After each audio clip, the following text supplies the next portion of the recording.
Assalamualaikum warahmatullahi wabarakatuh. Sahabat yang beriman yang dirahmati Allah Subhanahu wa taala. Semoga hari ini kita semua diberikan keberkahan hidup dan kemurahan rezeki oleh Allah Subhanahu wa taala. Amin ya rabbal alamin. Kali ini cerita para wali akan berkisah tentang mengapa Palestina diberkahi Allah. Palestina adalah salah satu negara di wilayah Asia Barat atau Timur Tengah.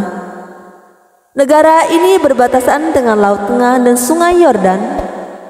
Palestina pun berada di lokasi yang strategis di antara negara Mesir, Suriah, Yordania, dan negara-negara Jazirah Arab lainnya. Allah Subhanahu wa taala telah menyebutkan beberapa kali dalam Al-Qur'an terkait keberkahan Palestina. Berikut beberapa ayat Al-Quran yang menyatakan bahwa tanah Palestina adalah tanah yang diberkahi Allah Azza wa Jalla. Dan kami selamatkan Ibrahim dan Lut ke sebuah negeri yang kami telah memberkahinya untuk sekalian manusia. Quran Surat Al-Anbiya ayat 71.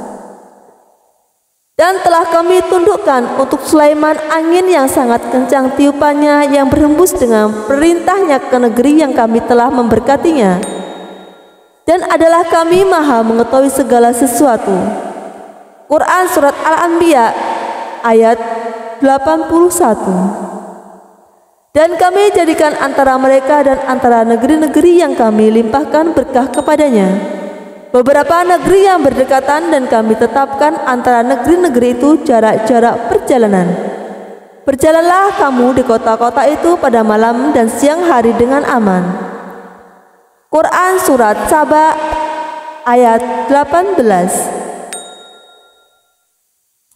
Menurut Abdul Qasim As-Suhaili, maksud dari bumi yang diberkahi dari ayat-ayat yang disebutkan di atas adalah negeri Syam, yang meliputi negara Yordania, Suriah, Lebanon, dan Palestina.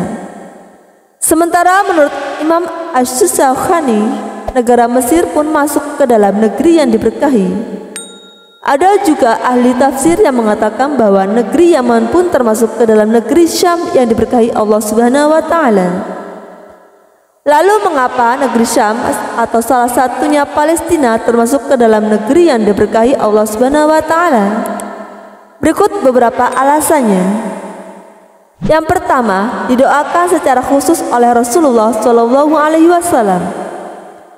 Salah satu alasan mengapa negeri Syam salah satunya Palestina diberkahi Allah Subhanahu Wa Taala karena didoakan oleh Rasulullah Shallallahu Alaihi Wasallam. Diriwayatkan oleh Imam Bukhari dan Ibnu Umar. Rasulullah Shallallahu Alaihi Wasallam pernah berdoa meminta keberkahan negeri Syam. Ya Allah, berikanlah keberkahan bagi kami negeri Syam dan Yaman. Yang kedua, terdapat Masjid Al-Aqsa. Alasan lainnya mengapa Palestina menjadi negara yang diberkahi Allah Subhanahu wa taala adalah karena ke dalamnya terdapat Masjid Al-Aqsa yang menjadi kiblat pertama umat Islam. Seperti kita ketahui bahwa Masjid Al-Aqsa atau Baitul Maqdis adalah salah satu dari 3 masjid yang diberkahi Allah Subhanahu wa taala. 2 masjid lainnya yang mulia dan diberkahi Allah Subhanahu wa taala adalah Masjid Haram di kota Mekah dan Masjid Nabawi di Madinah. Mekah dan Madinah pun merupakan kota yang diberkahi Allah Subhanahu wa taala karena memiliki sejarah yang berarti dengan kehidupan Nabi Muhammad SAW. Yang ketiga, negeri para nabi. Palestina dan negeri Syam lainnya memiliki ikatan yang kuat dengan para nabi. Di tanah ini rupanya banyak nabi yang lahir, diutus, tinggal atau singgah dalam berdakwah menegakkan nilai-nilai tauhid. Para nabi yang memiliki ikatan kuat dengan negeri Syam salah satunya Palestina, yakni Nabi Ibrahim, Nabi Ismail alaihissalam, Nabi Ishak alaihissalam, Nabi Musa alaihissalam, Nabi Musa alaihissalam, Nabi Yakub alaihissalam, Nabi Lut alaihissalam, Nabi Daud alaihissalam, Nabi Sulaiman alaihissalam, hingga kepada Nabi Muhammad sallallahu alaihi wasallam. Keempat, lokasi padang mahsyar yang disebutkan Rasulullah sallallahu alaihi wasallam.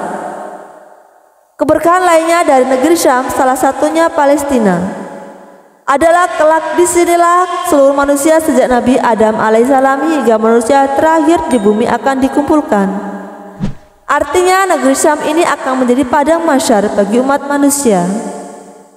Hal tersebut berdasarkan pada hadis Nabi Muhammad SAW yang berasal dari riwayat Su'aib al-Arnaud. Hadis tersebut juga diriwayatkan dari jalur Maimunah. Dalam riwayat hadis itu, Maimunah berkata bahwa ia baru saja melintasi Baitul Maqdis atau Masjidil Aqsa. Lalu Nabi SAW bersabda, "Itu padang mahsyar tempat berkumpul, dan padang mahsyar tempat menyembar. Datanglah dan sholatlah di dalamnya. Sungguh sholatnya itu seperti 1000 sholat di masjid lain." Wallahu a'lam bishawab. Wassalamualaikum warahmatullahi wabarakatuh.